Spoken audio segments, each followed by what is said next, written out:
Da mensagem, desta noite, que está em Romanos, glorificado seja Deus, Romanos capítulo 12, aleluia, Jesus, Romanos 12, versículo 1, 2 e 3, amém? Glorificado é o nome do Senhor e Salvador Jesus Cristo. Vamos estar lendo esses 3 versículos aqui para a nossa meditação, lembrando que o versículo-chave para nós aqui é o versículo 2. Mas vamos estar lendo, todos encontraram?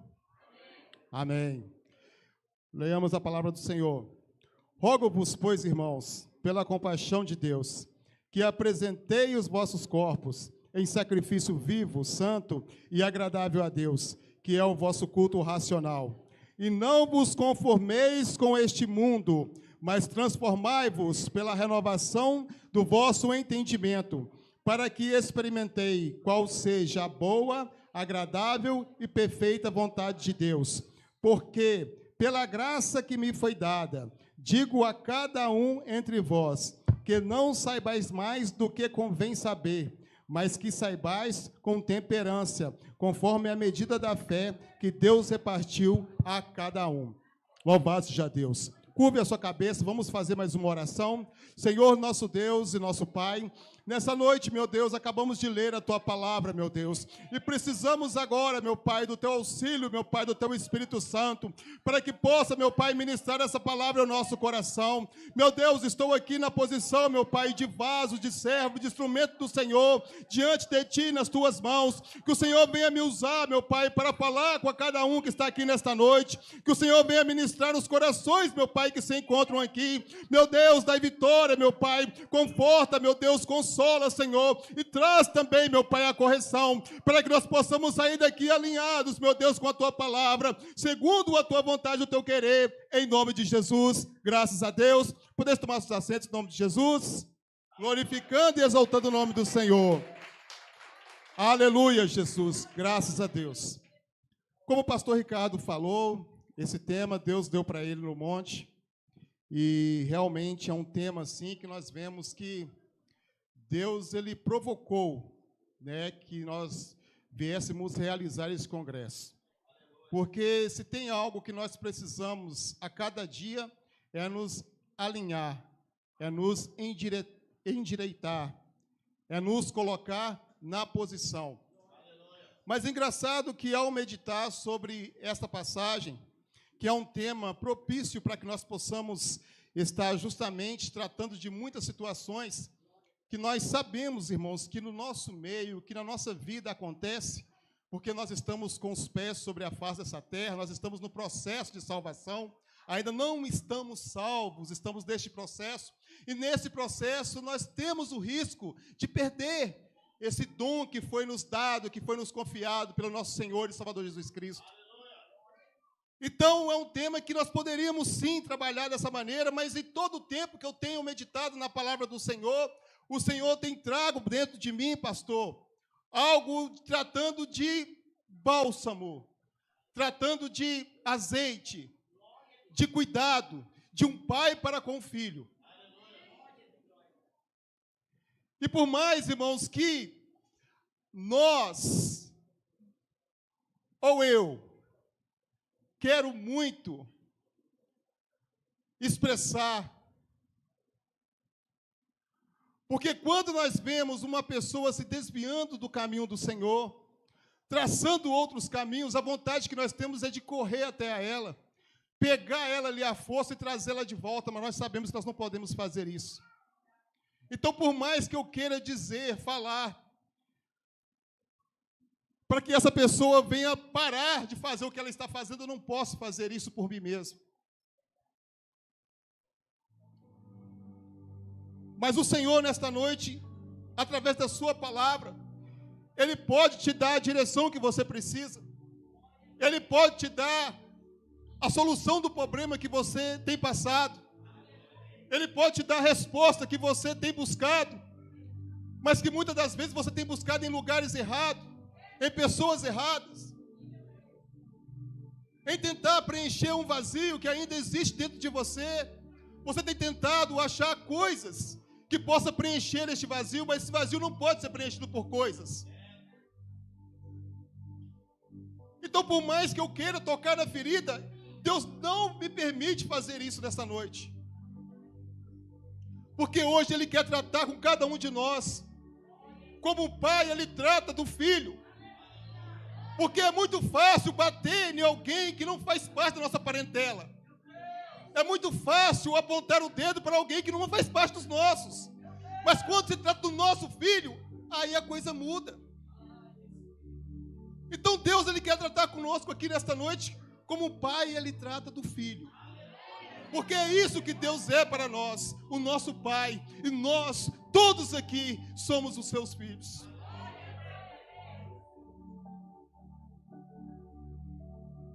Rogo-vos, pois, irmãos, Paulo dizendo, pela compaixão de Deus,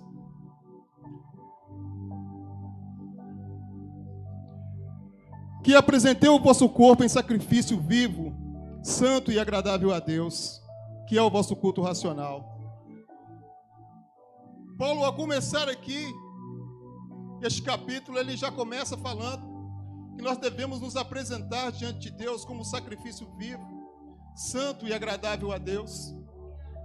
Mas Paulo não está fazendo aqui apenas uma observação dos sacrifícios que era feito no passado, antes da manifestação de Cristo Jesus. Quando o homem pecava, apresentava-se ali um animal diante do sacerdote, para que aquele animal fosse morto no lugar do pecador.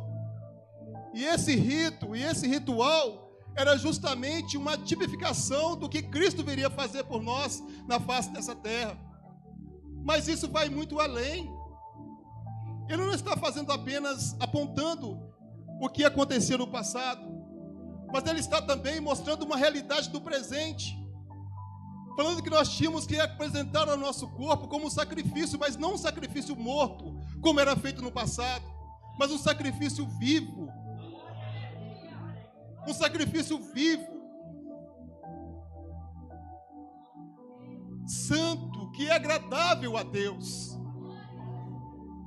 Então, quando nós, irmãos, nos chegamos até a Deus, muitos de nós estávamos arrasados, derrotados.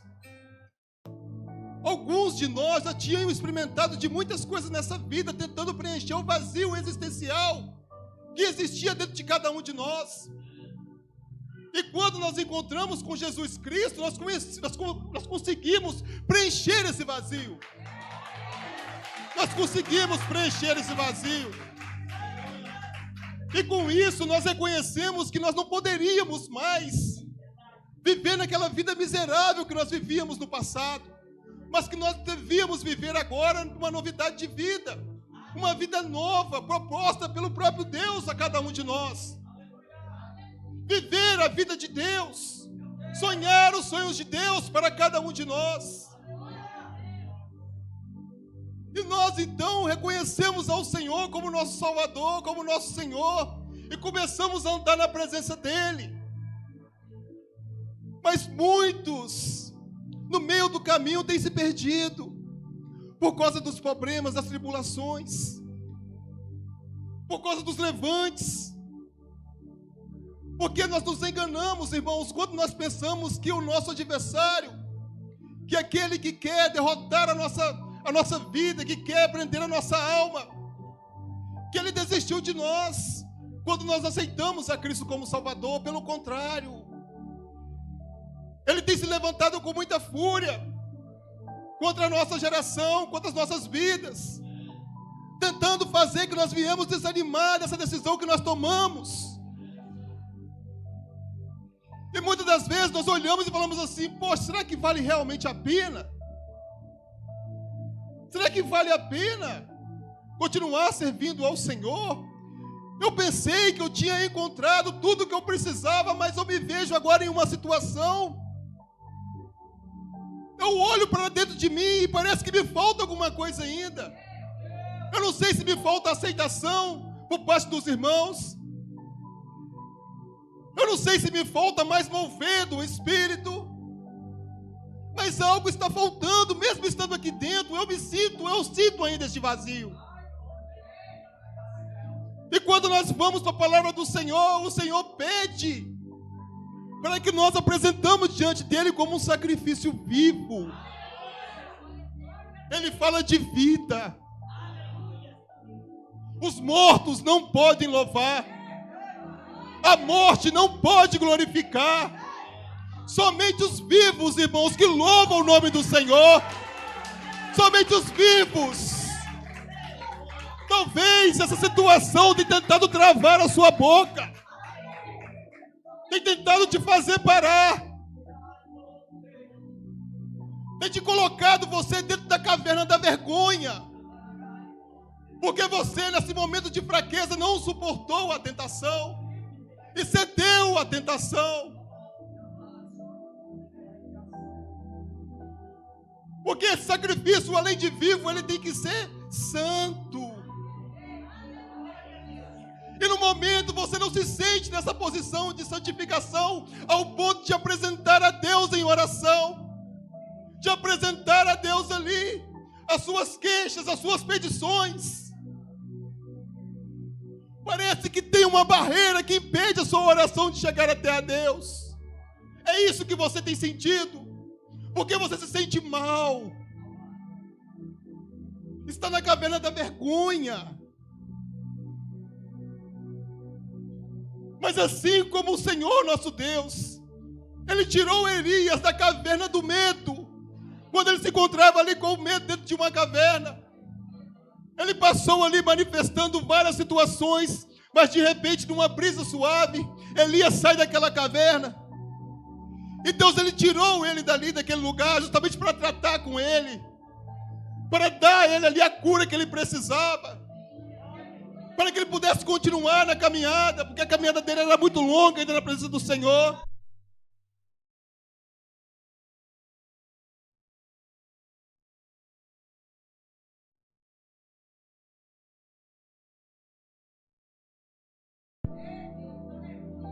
Então um sacrifício vivo, santo, para que seja o que? Agradável a Deus. Para que nós possamos, irmãos, apresentar o nosso corpo e que o nosso louvor, a nossa adoração possa chegar diante de Deus como um cheiro suave às suas narinas. Para isso, para que a nossa oração possa chegar diante dele. As minhas mãos não estão encolhidas para que eu não possa salvar, nem os meus ouvidos agravados para que eu não possa ouvir a sua oração. Mas a vossa iniquidade, o vosso pecado tem feito separação entre vós e o vosso Deus. Mas Deus, nessa noite, ao te tirar dessa caverna da vergonha, Ele quer te dizer o seguinte: Davi, quando pecou, ele pediu a Deus para que voltasse dentro dele a alegria da salvação, porque ele também se sentia também fora, ele se sentia também distante. Um homem que era tão próximo de Deus, um homem que quando tocava a sua harpa, Deus colocava palavras ali na boca dele para que ele pudesse louvar ao Senhor de forma profética, salmodiando ao Senhor de forma profética. E naquele momento ele sentiu aquele vazio, a falta de Deus. Sabe quando um filho, ele se encontra em perigo, ele se encontra em uma situação difícil, e ele olha procurando os seus pais e não encontra os seus pais? Naquele momento vem o medo, naquele momento vem todas as situações, porque ele não tem experiência de passar por aqueles tipos de situações, então ele está confiando nos pais, só que ele não vê os pais por perto. Então o medo toma conta. E muitas vezes, irmãos, é o que nós sentimos em nossa caminhada. Por quê? Porque a transgressão, o pecado, nos traz uma vergonha, nos traz um incômodo. E quando você vai se apresentar diante de Deus, você se sente envergonhado de abrir a sua boca em oração, de estar fazendo alguma petição diante de Deus. Só que Deus, Ele quer nos tirar, irmãos, da caverna da vergonha. Porque uma vez que nós confessarmos a Ele o nosso pecado, Ele é fiel e justo para nos perdoar os nossos pecados e nos tirar de todas as nossas transgressões, irmãos. Aleluia! Glória a Deus! Glória a Deus! Esse é o nosso sacrifício que nós temos que apresentar diante de Deus, para que seja agradável diante dEle. E a palavra continua falando que nós não podemos conformar com este mundo, mas que nós temos que transformar pela renovação da nossa mente, do nosso entendimento.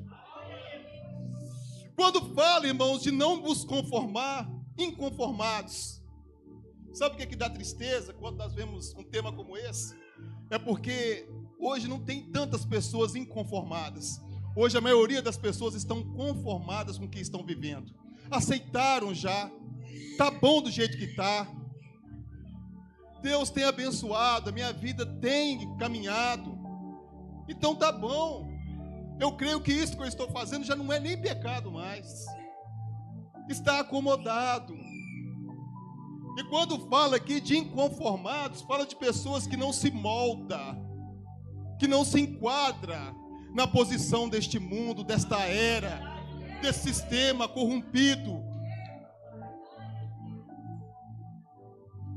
Porque como diz, irmão, a canção Anderson Freire, que fala que nós somos espelho que reflete a imagem do Senhor. Então, se nós somos espelho, nós refletimos a imagem do Senhor. Essa imagem, ela tem que refletir a Deus, mas as pessoas têm olhado para nós e não têm visto Deus na nossa vida. Não têm visto Deus na nossa vida.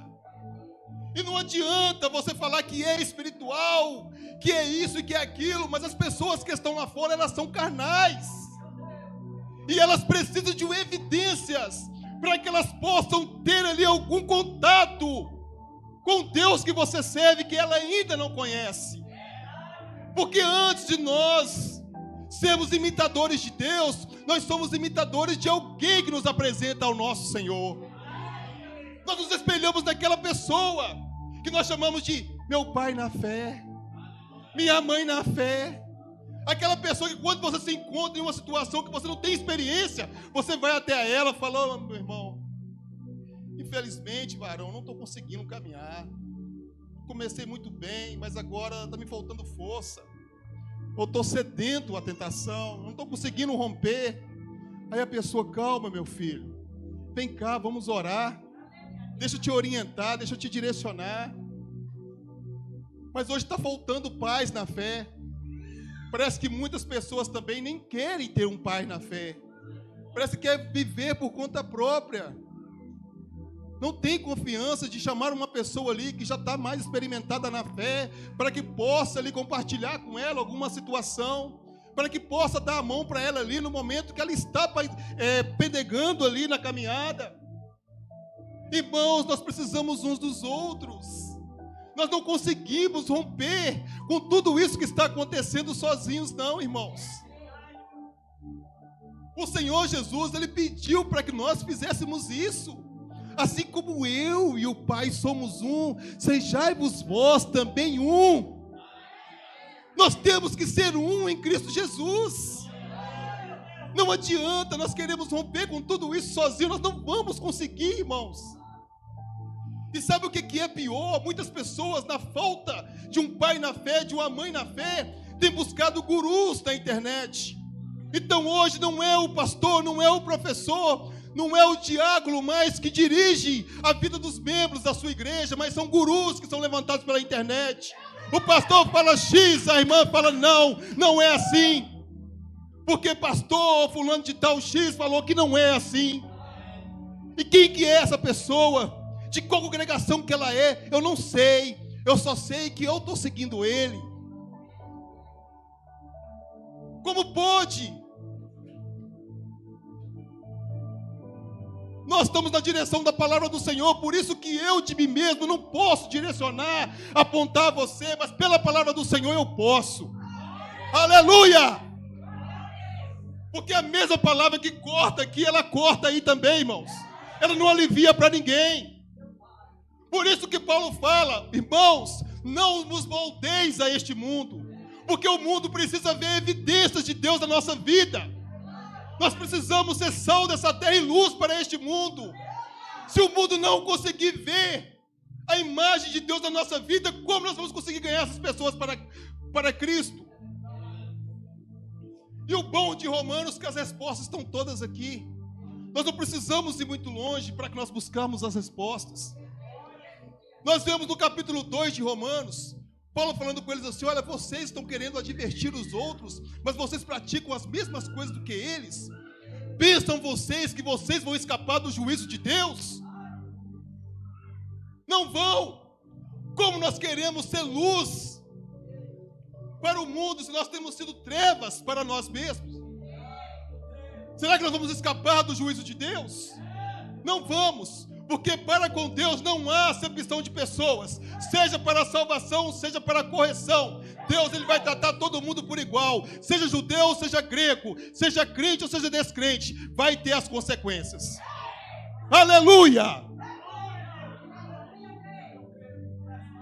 Então Paulo já deixa claro no capítulo 2, você quer ser luz, então pare de fazer as coisas que eles estão fazendo. Porque senão como que você vai corrigir a eles se você faz as mesmas coisas?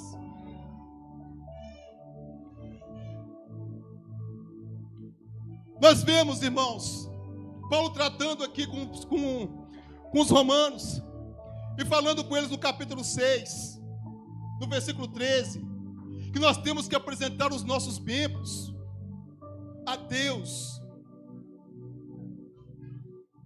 Os nossos membros a Deus, e não como o instrumento do pecado.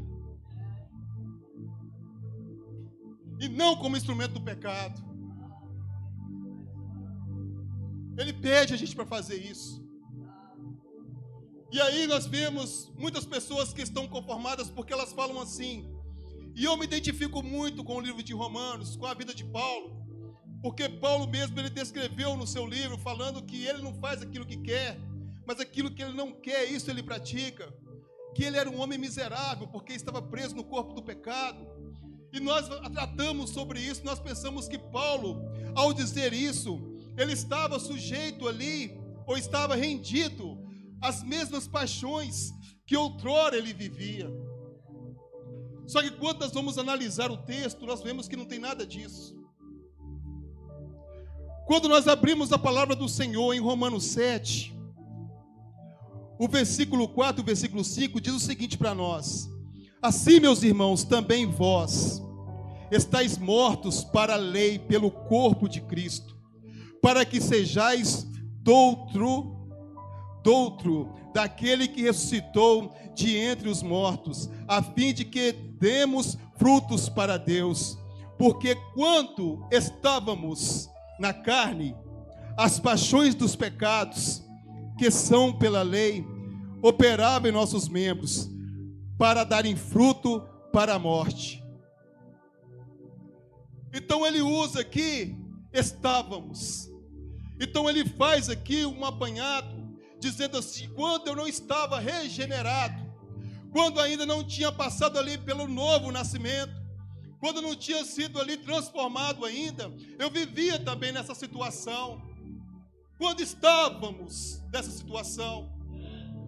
E quando Paulo fala assim, ele está falando de quando ele não era um regenerado, quando ele não era um transformado. Ele não estava falando na posição que ele se encontrava como apóstolo naquele momento, depois de ter visto ali Jesus e ter aceitado o chamado de Jesus para ser pregador entre os gentios. Não era isso, porque senão ele seria um contradizente em estar corrigindo ali os judeus que viviam em Roma, falando que eles deveriam ser luz para os romanos, para aqueles que estavam chegando na fé, mas estavam praticando também o erro. Ele seria contradizente se ele estivesse fazendo isso. Mas aqui ele está mostrando aqui uma realidade que ele viveu no passado, mas que a realidade dele naquele momento era outra. E quando nós chegamos aqui no texto aqui do capítulo 7, versículo 24, ele falando: miserável homem que sou, quem me livrará do corpo desta morte? Ele está falando do pecado original, esse que todos nós carregamos, irmãos, desde o nascimento, do pecado original, porque sobre esse aqui nós não temos como escapar. Então todos nós temos essa natureza já em nós. É por isso que nós temos essa luta constante da carne, contra os desejos da carne, contra as paixões carnais, porque nós temos essa inclinação já implantada dentro de nós, que nós herdamos dos nossos pais, Adão e Eva. Então eu sou um pecado original.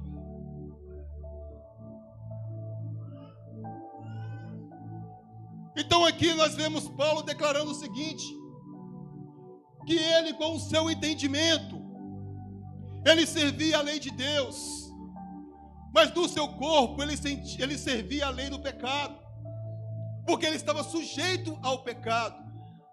Isso não quer dizer que nós não temos força, condições de vencer o pecado.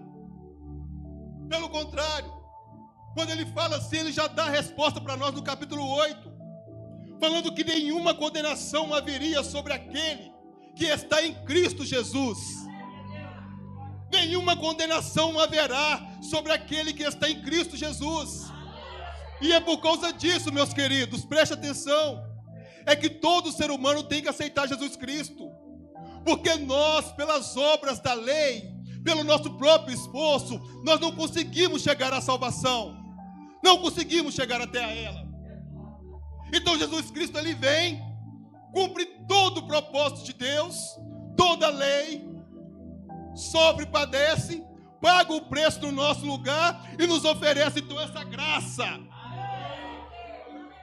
que é o favor imerecido que nós recebemos, porque pela nossa própria força nós não conseguiríamos, mas agora que nós estamos em Cristo, nós somos nova criatura.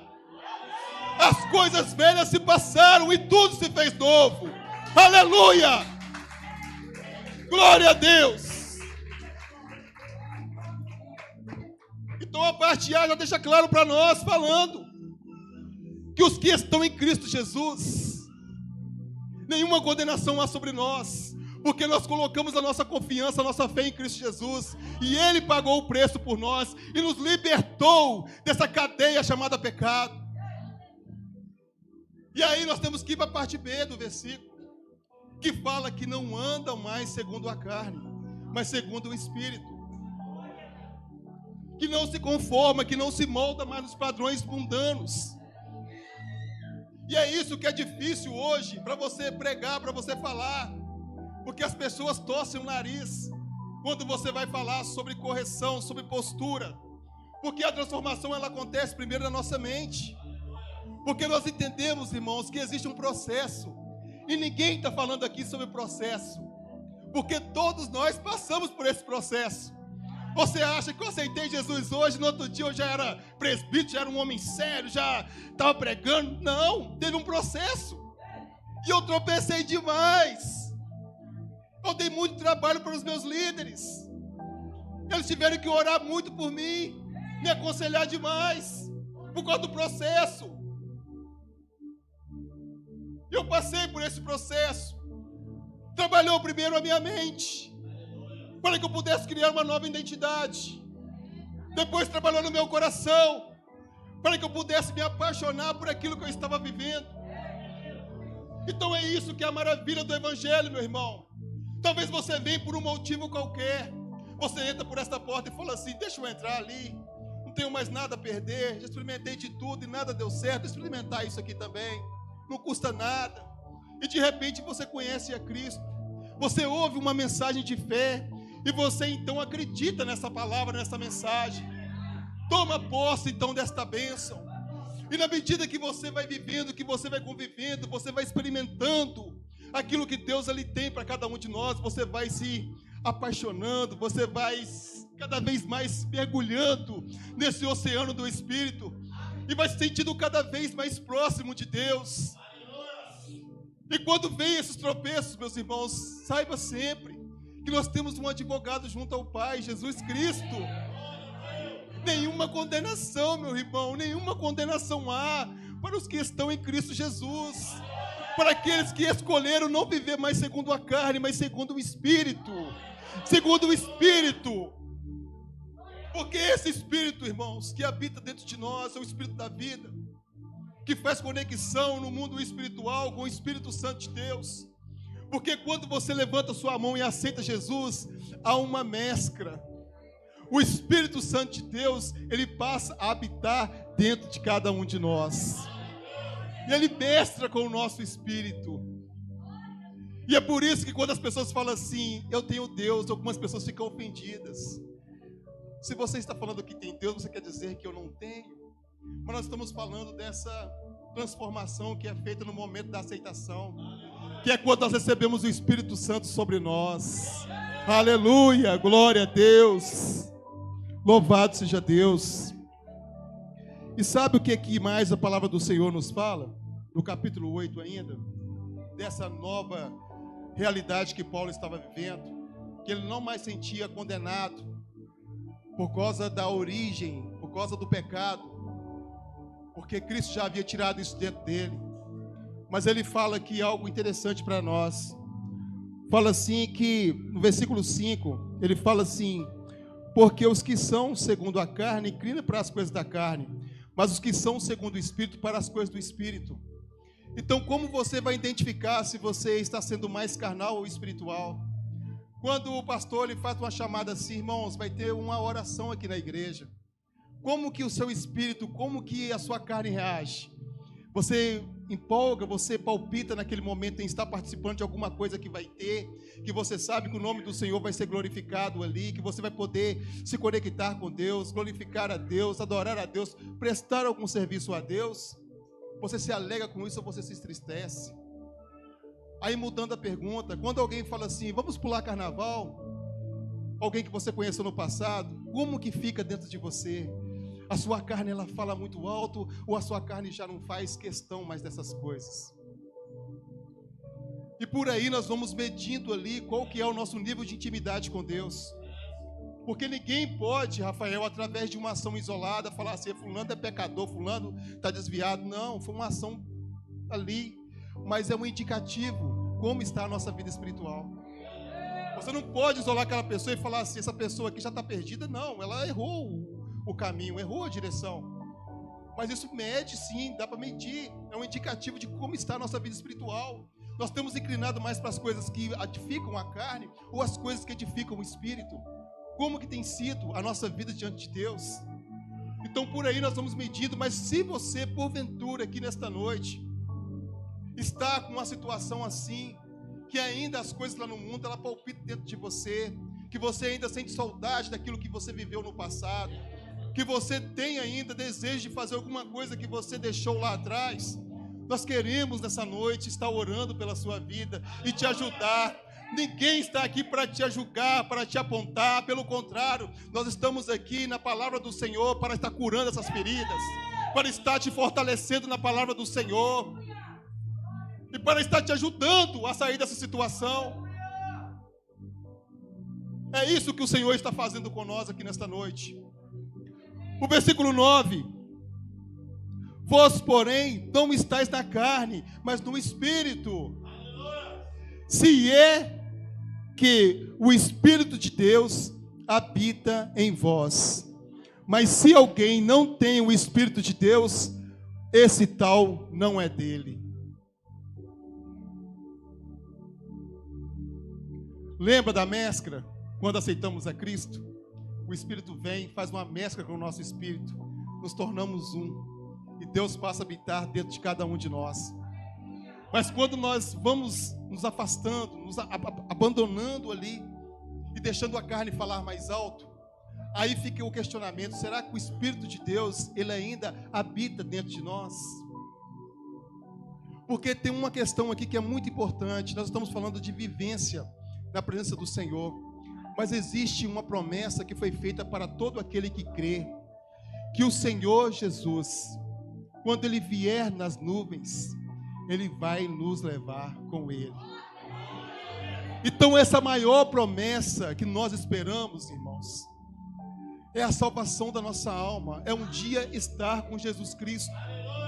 Então nós temos sim o processo, nós temos sim a vivência na casa do Senhor, nós temos sim, essa possibilidade de estar servindo ao Senhor, de estar adorando a Ele, prestando culto a Ele, mas nós temos algo ainda mais especial, que é as moradas celestiais. Aleluia! As moradas celestiais, irmãos. Essa morada celestial que nós esperamos, é isso que nós almejamos. E não está longe, o Senhor está às portas. Jesus está voltando. E por mais que alguns tenham tido a vinda do Senhor como tardia, eu sei que não tem sido tardia, mas ele tem sido longânimo, esperando que todos os homens venham se arrepender, ainda que nós sabemos que nem todos vão querer a salvação, mas quando tem tempo, quando a porta da graça está aberta, ainda é tempo de você aceitar a Jesus, que é o nosso caminho para a salvação, é o nosso caminho. Então isso não é uma criação de homem, não é uma criação da igreja. A única forma de nós recebermos a salvação é aceitando Jesus como nosso Senhor e Salvador da nossa vida. É a única forma. E por isso nós não podemos estar moldados, conformados com este mundo. Nós temos que nos transformar, irmãos, pela renovação do nosso entendimento que está na palavra do Senhor. Porque o Espírito Santo de Deus que mesclou com o nosso espírito, ele é o penhor.